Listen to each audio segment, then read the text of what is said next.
अर्काले अनुसन्धान गरेको अथवा अर्काले चाहिँ सङ्कलन गरेको तथ्याङ्क प्रयोग गर्ने हैन। अर्काले सङ्कलन गरेको, निकालिदिएको, सङ्कलन गरेको, पब्लिस गरेको, अर्काले प्रकाशन गरेको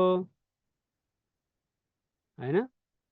अर्को निकाय वा व्यक्तिले प्रकाशन गरेको,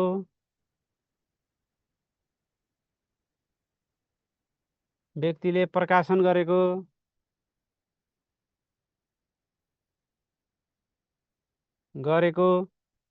स्रोत प्रयोग गर्नु चाहिँ के हो?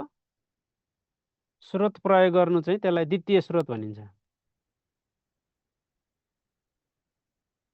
जस्तै मैले कहाँ पढेर थाहा पाएको भने नि मैले पत्र पत्रिका हेरेर थाहा पाएको। जस्तै के अरे गोलबजारमा मान्छे मर्यो अरे, यो गोलबजारमा मान्छे मर्यो भन्ने कुरा थाहा पाइयो, यो प्राथमिक स्रोत कि सहायक स्रोत? ल भन्नुहोस्। मैले देखाएँ हो र? कहाँ हेरेर थाहा पाएको? फेसबुकमा। फेसबुकमा कसले लेखिदियो? थाहा पाएको। फेसबुकमा हेरेर थाहा पाएको।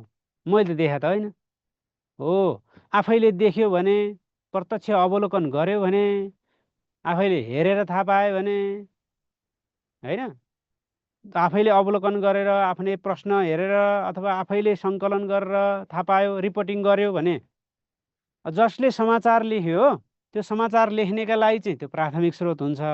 प्रत्यक्ष देख्नेलाई चाहिँ प्राथमिक स्रोत हुन्छ। त्यो जसले अर्काले लेखिदिएको कुरा भर मान्यो होइन, अर्काले लेखिदिएको, अर्काले चाहिँ डायरी